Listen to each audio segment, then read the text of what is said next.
사도행전 10장에 기록된 고넬료와 그 가정에 일어난 사건은 기독교 복음 전파 역사의 획을 긋는 아주 중요한 사건입니다. 이방인에게 성령이 부어지고 이방인에게 세례를 베풀고 그리스도인을 삼은 것이 시작한 거죠. 이방 세계를 향한 하나님의 구원의 역사가 본격적으로 진행된 사건입니다.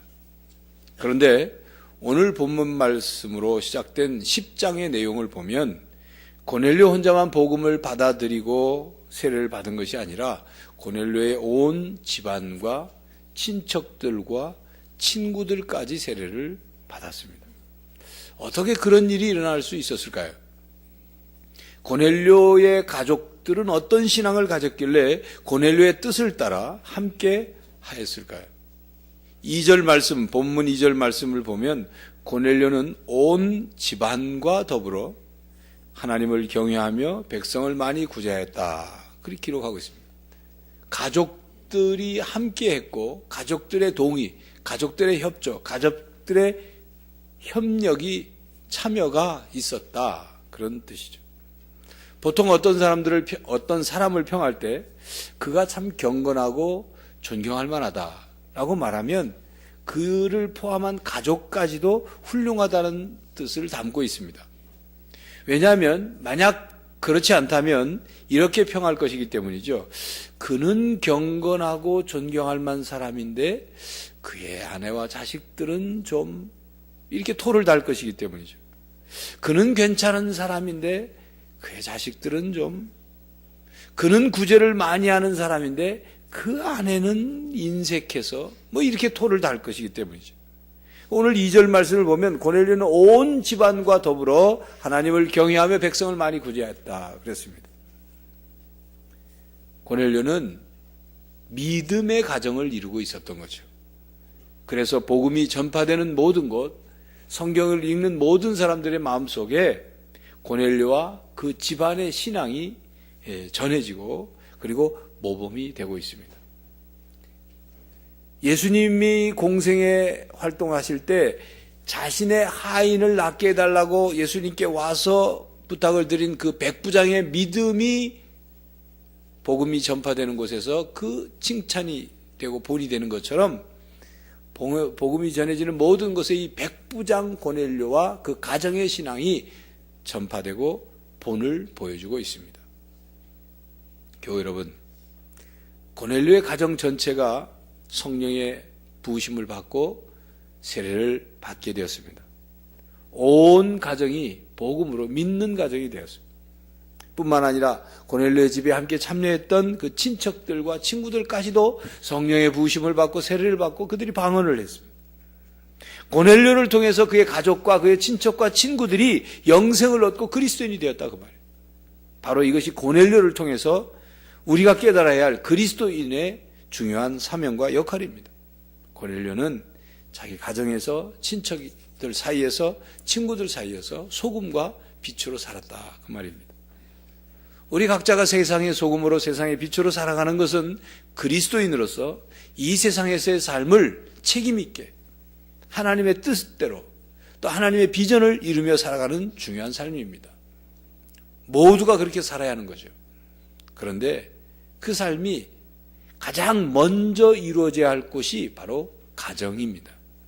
내가 가정에서 소금으로 빛으로 살아가므로 우리 가정이 세상의 소금으로 세상의 빛으로 그 역할과 책임과 사명을 다할 수 있어야 한다 그 말입니다.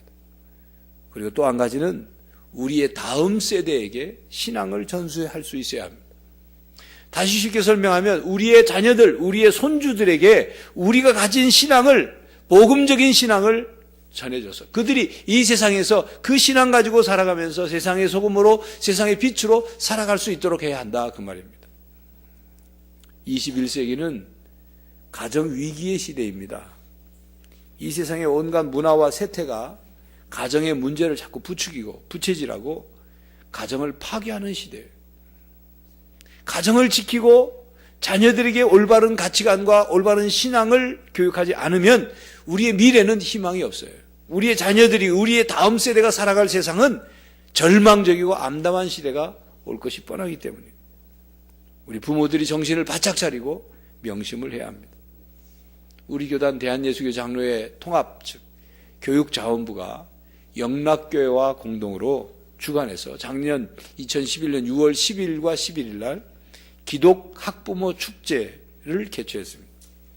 거기에서 교회의 다음 세대를 세우고 국가의 장래를 건강하게 만드는 핵심 원동력은 교회 안에 있는 기독 학부모의 확고한 자녀 교육에 대한 기독교적인 정체성을 확립해야 한다. 이것이 그의 주제였어요. 자녀들이 부모와 소통이 잘 안 되고 학교에서는 교사와 학생이 소통이 안 되고 사회적으로는 폭력과 음란 문화에 노출되어 있는 심각한 교육 위기를 맞고 있는 이때 교회가 적극적인 관심과 지원을 통해서 기독 학부모를 깨워야 한다. 기독 학부모를 바르게 세워야 한다. 그런 겁니다. 그것을 준비하고 실무를 담당한 목사님은 이런 말을 했어요. 주일날 교회에 못 가는 이유가 22.4%가 학원 때문이라는 통계가 있습니다. 자녀들을 주일 아침에도 교회 보내지 않고 학원에 보내는 것 같은 사고방식으로는 신앙교육이 이루어지지 않습니다. 부모가 변하지 않는 한 기독교 교육의 부흥은 성취할 수 없습니다. 기독교 학교가 아무리 건학 이념을 가져도 부모가 변하지 않는 한 기독교 자녀의 교육관을 바르게 정립하지 않는 한 자녀가 세속으로 전락해버립니다. 가장 중요한 존재가 부모인데 그 부모를 기독 학부모로 세우는 것, 그것을 그동안 교회가 소홀히 왔습니다. 라고 지적했어요. 그 모임 축제에, 기독 학부모 축제에 강사로 나선 박상진 교수는 모인 학부모들에게 이런 질문을 했어요. 당신은 단지 교회만 다니는 부모입니까? 아니면 기독 학부모입니까? 이렇게 물으면서 먼저 부모가 변하지 않는 한 아무리 부모가 교회를 다녀도 그 부모는 기독 학부모는 될 수 없다. 그렇게 말했습니다. 많은 부모들이 자녀의 대학 진학을 위해서 노예 생활하듯이 생활해요. 고3만 되면 애들 눈치 보느라 자녀 교육에 매달리는 이 같은 상황에서 하루빨리 탈출해야 한다 말합니다. 그리고 진정한 기독 학부모가 되기 위해서는 두 번의 거듭남이 필요하다고 강조했어요. 첫 번째 거듭남은 부모 스스로가 예수님을 믿고 예수님 안에서 하나님의 자녀가 되는 거듭남이고, 두 번째 거듭남은 자녀 교육에 관한 것까지도 하나님께 전적으로 맡기는 그런 거듭남이 있어야 한다고 강조를 했습니다. 그러면서 기독 학부모 유형을 4가지로 분석을 했습니다. 첫째는 기독 학부모예요. 기독의 강조가 있는 거예요. 이 기독 학부모가 자기의 신앙생활은 열심히 해요. 교회 와서 봉사도 열심히 하고 열심히 하는데 집에서는 학부형으로서의 책임은 제대로 못하는 경우. 두 번째, 세속형 기독 학부모의 강조가 있는 경우. 기독이 약한 거예요. 일반 세상의 부모처럼 얼마나 자녀들을 학부모로서 뒷바라지를 하는데 신앙이 별로 없어요. 세 번째는 기독 그리고 학부모 유형. 기독도 강조되고 학부모도 강조된 유형이죠. 부모가 신앙생활도 열심히 해요. 봉사도 열심히 합니다. 또 집에 가면 자녀들 학원 보내고 공부시키는 거 열심히 합니다. 그런데 이 두 가지가 연결이 안 되는 거예요. 통합이 안 되는 사람. 각각 따로 노는 거죠. 네 번째 유형은 기독 학부모 유형입니다. 자녀 교육에 대한 관심이 세속적인 교육 열심으로가 아니라 하나님의 교육 원리대로 실천하고 노력하는 유형이 통합이 된 거죠.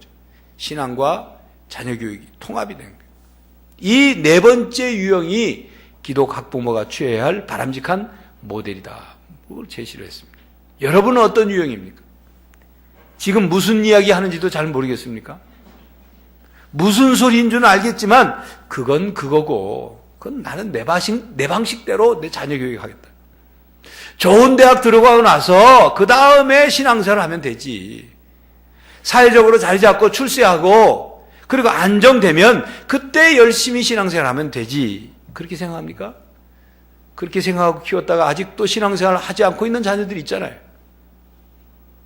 학업을 위해서 신앙을 미뤄두면 학업으로 성공할지 모르지만 하나님이 그 자녀를 사용하지 않습니다.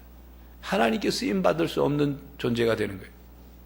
더 심각한 것은 자녀들이 지금 교회도 나오지 않고 믿지 않는데도 자기만 신앙생활 열심히 하고만 있는 부모가 있다는 거예요. 정신을 차려요. 정신을 차려요. 교회 여러분, 가정신앙은 모아지고 나눠져야 돼요. 통합되고 서로 나눔이 있어야 돼요. 가족이 신앙생활 한다고 각각 교회 와서 예배드리고 신앙생활, 봉사생활 열심히 하고 집에 가서는 전혀 어떤 통합이 되지 않으면 각각 그냥 또 각각, 그러면 신앙 공동체로서의 가정이 그 기능을 제대로 못하는 거예요. 각각의 신앙이 가정 안에 모여서 가정의 신앙으로 모아지고 묶어져서 그 신앙의 힘을 또 나눠 가짐으로 세상 속에서 살아갈 때 거기에 하나님의 가정, 신앙 공동체로서의 사명을 감당할 수 있는 겁니다. 우리들의 자녀에게 하나님과의 관계를 바르게 세우도록 하는 것이 중요한 신앙교육인데, 교회 학교에서 신앙교육을 잘 하겠지만, 그러나 그보다 더 중요한 것은 가정에서의 신앙교육입니다. 그렇다고 부모가 학교 공부, 학원 공부, 바쁜 자녀들 앉혀놓고 매일같이 몇 시간씩 성경을 가르치고 신앙교육을 시킬 수 있는 시간이 있느냐? 그렇지 못합니다. 그렇다면 어떻게 해야 됩니까? 가정예배를 드리는 것입니다. 가정예배에 우선순위를 두고 자녀들과 시간을 조절하고 약속을 해서 적어도 일주일에 한 번 이상, 아니면 10일에 한 번 이상, 2주에 한 번 이상, 한 달에 한 번 이상 가정예배를 정하고 드려야 합니다. 가정예배란 무엇입니까? 가정에서 예배를 드리는 거예요. 예배란 무엇입니까? 하나님의 이름을 부르고 하나님을 경배하고 경외하고 하나님을 사랑합니다고 표현하고 하나님은 그 예배하는 곳에 임재하시고 복을 주시는 현장, 은혜를 주시는 현장, 예배죠. 그러므로 가정예배는 온 가족이 하나님에 대한 신앙 고백을 하는 거예요. 우리 가족은 하나님의 자녀입니다. 하나님의 가족입니다. 확인하는 거죠. 가정 안에 하나님의 임재와 하나님의 복 주시는 그것을 경험하고 하나님이 주실 복과 은혜를 간구하는 것, 그게 가정예배예요. 가정예배를 드리는 것은 가정 스스로에게, 그리고 세상에게, 그리고 사탄에게 선포하는 것입니다. 우리 가정은 하나님을 모신 가정입니다. 우리 가정은 하나님만 섬기는 가정입니다. 우리 가정은 하나님이 함께 하십니다. 우리 가정은 하나님을 믿기 때문에 하나님이 우리 가정을 주권을 쥐고 계시고, 그래서 하나님께서 반드시 우리를 선한 길로 우리 가정을 이끌어 주실 것입니다. 우리 가정은 하나님의 사랑과 은혜를 언제나 구하고 그것을 누리고 살길 원합니다. 우리 가정은 하나님을 떠나서는 아무것도 아닌 가정입니다 라고 선포하는 거예요. 가정예배가. 여러분, 이스라엘 백성이 이집트에서 종살이를 할 때 하나님이 모세를 보내서 이집트에서 백성을 빼내서 가나안 땅으로 데려가도록 하셨죠. 그 과정에서 10가지 재앙이 내려졌는데 마지막 10번째 재앙이 뭔지 아시죠? 장자 죽음의 재앙. 이집트에 사는 모든 집의 첫째 아들, 그리고 첫 태생 짐승까지 다 죽는 재앙이에요. 하나님께서는 이스라엘 백성들에게 어린 양을 잡아서 그 피를 문설주에 발라라. 그러면 그 재앙이 그 집은 넘어간다. 유월한다. 어린 양의 피가 발라진 집에서는 장자 죽음의 재앙이 임하지 않았습니다. 어린 양의 피가 발라진 집은 바로 이 집은 하나님의 백성 집입니다. 이 집은 하나님을 믿는 집입니다. 이 집은 하나님의 인도하심을 따라 이집트를 떠나 가나안 땅으로 갈 집입니다. 그 표시하는 거죠. 여러분, 우리가 가정예배를 드리는 것은 이와 같은 의미를 가지고 있습니다. 우리 집에는 예수님의 피가 발라져 있다. 세상 죄를 지고 하는 어린 양 그리스도의 보혈, 보배로운 피가 발라져 있으니 사탄, 마귀가 함부로 우리 집을 넘보지 못한다. 선포하는 거예요. 여러분, 전쟁이 일어나면 육군, 공군, 해군이 다 총출동해서 전쟁을 치르겠죠? 공군이 비행기에다가 엄청난 폭탄을 갖다가 그 엄청난 화력을 적지에다 쏟아붓습니다. 초토화시키죠. 공군이 전쟁에서 하는 역할이 아주 크지만, 그러나 마지막 그곳을 점령은 누가 하냐면 육군이 하는 거예요. 육군이 적지에 들어가서 깃발을 올립니다. 여기는 우리 땅이다. 우리가 점령했다. 우리가 접수했다. 그리고 거기에 본부를 차리고 구체적인 통치가 시작되죠. 여러분, 가정에서 가정예배 드리는 것은 여러분의 집에 깃발을 꽂는 겁니다. 십자가의 깃발. 우리 집은 예수님이 점령한 집이다. 우리 집은 십자가에 깃발이 꽂혀진 집이다. 우리 집에 사탄 마귀가 들어오려면 우리 집의 주인이시오 왕이시오 통치자이신 예수님과 싸워 이겨야 들어올 수 있다. 경고하는 거죠. 여러분 국기 개항하시죠? 여기는 대한민국이다. 독도에도 국기를 개항합니다. 우리가 가정 예배를 드릴 때 여기는 하나님의 백성의 집이다. 이 집은 하나님 나라의 국민이 사는 집이다. 국기를 개항하는 것과 같습니다. 가정 예배를 드리는 것은 가정의 중심을 세우는 거예요. 여러분의 가정에서 가정 예배를 드릴 때 이런 의미가 있는 거예요. 우리 집은 하나님 중심의 가정입니다. 우리는 하나님 중심으로 살아갑니다. 이걸 다짐하고 확인하는 거죠. 자, 그렇다면 가정 예배를 드릴 때 어떻게 드려야 하는지 잘 알고 계시겠지만 실제적인 얘기를 말씀을 드리겠습니다. 저희 가정이 그동안 드려왔던 경험을 기초로 말씀을 드립니다. 저희 집은 매일 가정 예배를 드리지는 못합니다. 일주일에 한 번 토요일 저녁에 가정 예배를 드립니다. 예배 순서는 찬송을 한 장 부르고 뭐 필요하면 또 뭐 한 장 더 부르기도 하고 그다음에 성경을 한 장 돌아가면서 읽고 그다음에 함께 기도하고 주기도문으로 마칩니다. 저희 아이들이 어렸을 때는 어린이 찬송을 함께 부르든지 어른 찬송 중에 아이들이 쉽게 배우고 또 함께 할 수 있는 찬송을 불렀습니다. 지금 뭐 21세기 찬송가로 그 장이 바뀌었지만 주는 나를 기르시는 목자요 라든지 또 예수 사랑하시면 성경에 쓰였는데 라든지 예수께로 가면 나는 기뻐요. 이 찬송을 뭐 계속 돌아가면서 불렀습니다. 초등학교에 들어가고 난 후에는 어른 찬송을 하나씩 가르치면서 불렀습니다. 어린이 자녀들과 예배를 드릴 때는 아이들 눈높이로 찬송을 불러야겠죠. 그 다음에 이제 성경을 읽는 것은 한 장씩 돌아가면서 읽었는데 그 한 장을 이제 한 구절씩 돌아가면서 읽었는데 아이들이 한글을 읽기 시작하기 때부터 한 절씩 들어요. 그 전에는 이제 저희 내외가 했지만 한때는 성경을 읽는 것만이 아니라 성경을 아이들이 이제 중학교, 고등학교 됐을 때는 성경을 읽고 나서 그 성경 구절 중에 마음에 와닿는 말씀이 뭐다, 또 그 말씀을 읽으면서 무슨 깨달음이 있었다 이렇게 나누는 시간도 가졌지만 요즘에는 다시 그냥 성경을 쭉 돌아가면서 읽고 끝납니다. 설교가 없어요. 꼭 예배 때 설교가 있어야 되느냐? 그렇지 않아도 됩니다. 또 만약 설교가 필요하다면 여러분들은 가정예배 자료집이 시중에 책들이 나와 있으니까 그것을 참고해서 하시면 됩니다. 이제 성경을 읽는데 아이들이 아주 어렸다가 이제 점점 커서 한글을 깨우칠 때 저희 집 그 첫째 준이는 한글을 우리 나이로 5살 때 자기 스스로 깨쳤어요. 한글 그림책과 그거를 배울 수 있도록 테이프가 나온 게 있는데 그 테이프를 틀다가 거기에 생일 축하하는 노래가 나오는데 거기 나오는 애 이름이 준이라는 애가 나오니까 지 이름이 나온다고 얼마나 열심히 들었는지 그거 듣다가 한글을 깨우쳤어요. 그래서 이제 준이가 먼저 한글을 깨우쳐서 성경을 함께 읽게 됐죠. 근데 이제 둘째 제이는 큰애하고 4살 차이인데 우리 나이로 제이는 3살 때, 그러니까 26개월 때 걔도 스스로 깨쳤어요. 예, 그 모든 부모들이 그렇게 착각하는 것처럼 그때는 천재인 줄 알았어요. 근데 지금은 평범한 아이입니다. 떠듬떠듬 이제 단어를 읽기 시작하다가 4살 때 문장을 읽을 수 있게 됐습니다. 그래서 제이도 이제 가정예배 때 그동안에는 형이 함께 읽는 것을 지켜만 보다가 제이도 이제 함께 읽기 시작할 때 이제 돌아가면서 순서가 돼서 성경 구절을 읽는데 이 제이가 자기 차례가 되는데 이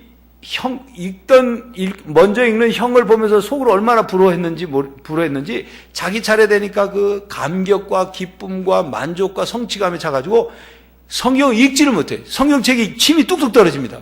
입이 좋아가지고 벌어져가지고 이래가지고 그 광경을 우리 가족은 잊을 수가 없어요. 가끔 얘기를 하면서 서로 막 웃습니다. 그렇게 성경을 돌아가면서 읽습니다. 그리고 가정예배 시의 기도는 자녀들이 아주 어릴 때는 부모가 기도하면 되죠. 자녀를 위해서 기도하면 돼요.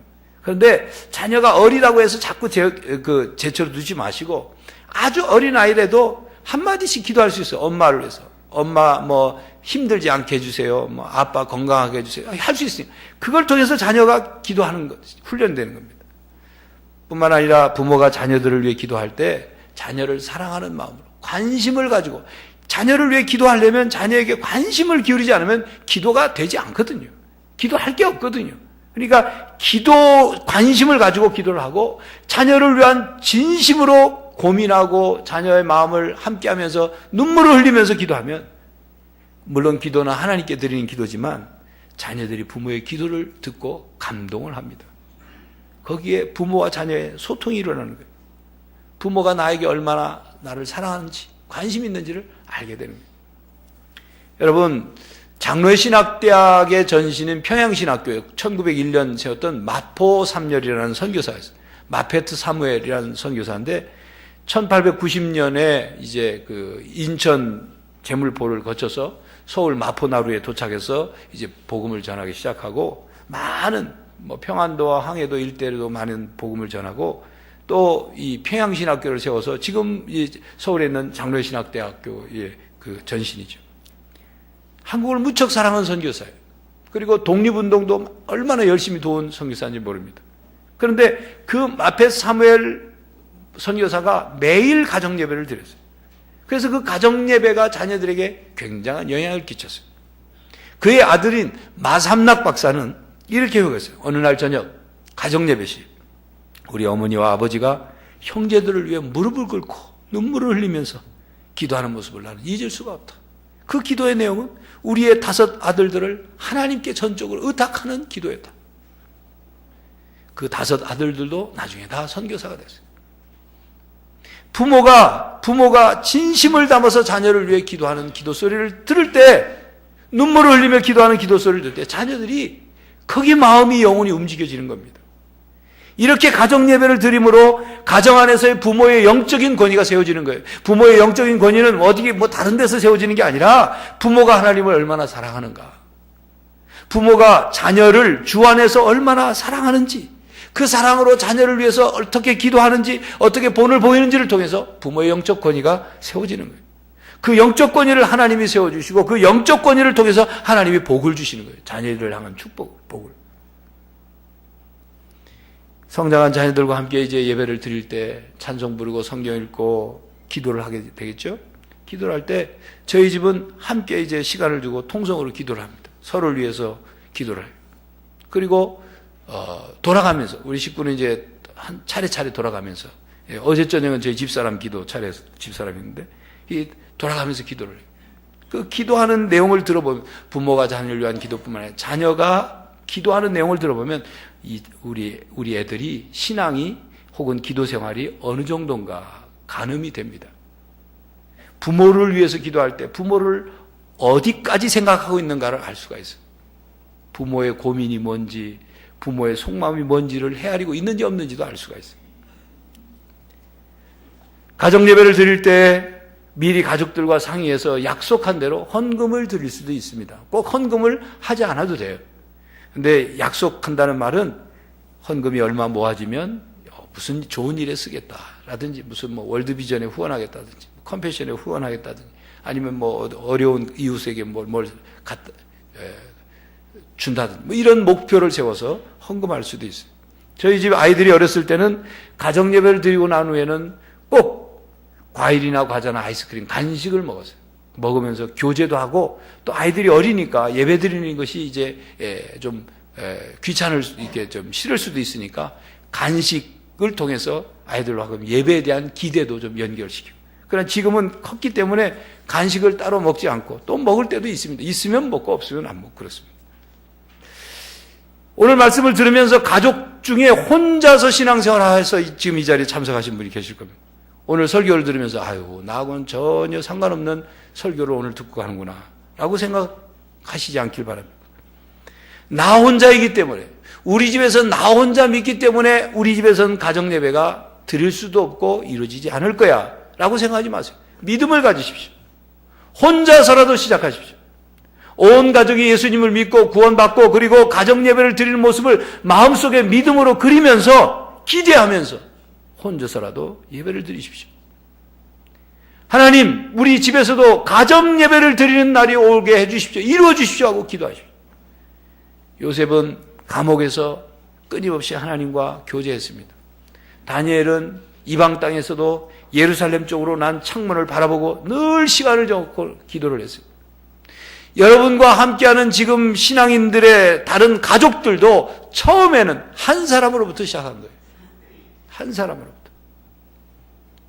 여러분, 오늘 고넬료 본문, 이 고넬료 사건을 통해서 하나님께서 우리에게 주시는 메시지가 뭡니까? 하나님을 사랑하고 경외하면 하나님이 반드시 외면하지 않으신다. 하나님의 뜻대로 살려고 하면 반드시 하나님께서 응답하신다. 하나님이 그 가정을 구원하신다. 그 가정이 믿음의 가정이 되어 하나님의 복을 받아 누리게 된다. 이거 보여주시는 거죠. 저희 내외는 저희 아들들에게 고맙게 생각하는 것이 있는데, 그 중에 하나는 한 번도 토요일 저녁 가정 예배를 드리자고 하면, 그러려면 각자 하던 일을 멈춰야 되거나 보던 텔레비전을 꺼야 되니까, 그래서 입이 쑥 나온다든지 귀찮아한다든지 무슨 핑계를 대고 예배를 안 드리려고 한 일이 한 번도 없다는 것에 하나님께 감사하고 애들에게 고맙게 생각합니다. 물론 저희 아들들이 밖에 나가서 어떤 행동을 하고 다니는지 저는 하나님이 아니니까 잘 모르죠. 그러나 내 마음속에 확신하고 있는 것은 그들이 마음 중심에 하나님이 계시다는 것, 확신하기 때문에. 그들이 실수를 하고 어리고 젊기 때문에 잠깐 판단을 잘못할 수도 있고 잘못된 행동을 하더라도 곧 하나님께 돌아올 것이라는 확신이 있어요. 왜? 가정 예배를 드릴 때마다 확인하는 거니까. 그들의 기도하는 내용, 친구를 구원하기 위해서 울먹거리면서 기도하는 기도 소리를 들을 때, 아, 얘 안에 예수님이 살아계시구나 확인하니까. 그들과의 대화 중에 그들이 구원받고 하나님이 오직 우리 집에, 우리 가정에, 내 삶의 주인이시라는 것을 고백하는 것을 들어왔기 때문에, 확인하기 때문에 확신할 수 있었던 거죠. 서울 은평구 역촌동에 있는 열매 있는 교회 차영애 목사님은 가정 예배만 제대로 드려도 한국 교회가 살아날 수 있다, 그렇게 주장합니다. 지속적인 가정 예배야말로 신앙생활의 승리를 보장하는 비밀병기다, 그렇게 표현했습니다. 차영애 목사님은 자신의 가정에서 가정 예배를 쭉 드려온 경험으로 이렇게 얘기합니다. 가정 예배를 드려보니 아이들이 하나님이 누구신지, 왜 신앙을 가져야 하는지 스스로 알아가더라, 그 말입니다. 그러면서 가정 예배는 기적을 낳는 자녀 교육법이라고 확신 있게 말을 합니다. 교회 여러분, 가정 예배를 시작하십시오. 가정 예배를 드린다고 해서 금방 가정이 막 변화되고 그러지 않을 수 있죠. 가정 예배를 방해하는 요소가 나타날 수 있어요. 그러나 반드시 가정 예배를 드리기를 참 잘했다. 이래서 가정 예배를 드리라고 했구나. 가정 예배를 드리니 우리 가정에 변화가 나타나네. 놀라운 일이 생기네. 우리 가정을 움직이고 하나님의 은혜 가운데 보호받을 수 있는 것이 가정 예배의 은혜구나 하는 것을 느끼고 깨닫고 고백하는 순간이 곧 오게 될 것입니다. 예배가 없는 곳엔 은혜가 없습니다. 아니, 은혜가 없는 것이 아니라 은혜를 하나님이 내려주셔도 받을 수가 없어요. 여러분, 예배하는 마음이 아니면 은혜를 받을 수가 없습니다. 하늘에서 비가 내려도 그릇이 엎어져 있으면 빗물을 담을 수 없는 것처럼 예배하는 것, 예배란 무엇입니까? 하나님께 마음을 향하고 하나님을 향하여 마음을 높여드리는 거죠. 하나님을 예배하는 마음, 하나님 예배하는 자세에 하나님의 은혜가 내려져 쌓이고 담아지는 거예요. 그걸 누릴 수 있는 것입니다. 가정 예배는 하나님께 영광을 돌리는 것이고 가족들의 건강한 신앙생활을 돕는 것입니다. 또한 자녀들에게 귀한 신앙교육의 시간이 되는 거예요. 부모와 자녀 간에 소통이 이루어지고 가정에서 가정 예배 시간보다 더 귀하고 아름답고 소중한 시간이 없습니다. 교회 여러분, 그리스도인은 가정 예배를 드려야 합니다. 가정 예배는 가정을 경건한 가정으로 만드는 신앙을 실천하는 증거입니다. 교회 여러분, 가정 예배를 통해서 그리스도인의 가정이 세상의 소금으로, 세상의 빛으로 사명을 감당하는 가정 공동체가 될 수 있기를 간절히 바랍니다. 기도하겠습니다. 하나님, 우리는 세상이 악하다 그리고 험하다고 말을 합니다. 그 세상을 향해 나아가 살아야 할 우리의 가족, 우리의 자녀들을 위해서 우리 가정 안에서 어떤 신앙 교육을 하고 있는지, 어떤 신앙의 통합과 나눔이 이루어지고 있는지 다시 한번 돌아보게 해주시고, 가정에서의 신앙 교육이 참으로 중요하다는 것뿐만 아니라 그것을 이루기 위하여 가정 예배를 통하여 하나님이 주시는 은혜를 받고 하나님에 대한 신앙을 고백하고 가정이 신앙의 띠로 하나의 띠로 묶여져서 이 험하고 그리고 고통스러운 각박한 이 세상을 승리하게 하여 주시옵소서. 우리 양정교회 모든 성도들의 가정마다 가정 예배가 드려지는 이 운동이 시작되고 일어나므로 교회가 바뀌고 세상이 변화되는, 세상의 소금과 빛으로 살아가는 우리 양정교회 교인들이 되게 하여 주시옵소서.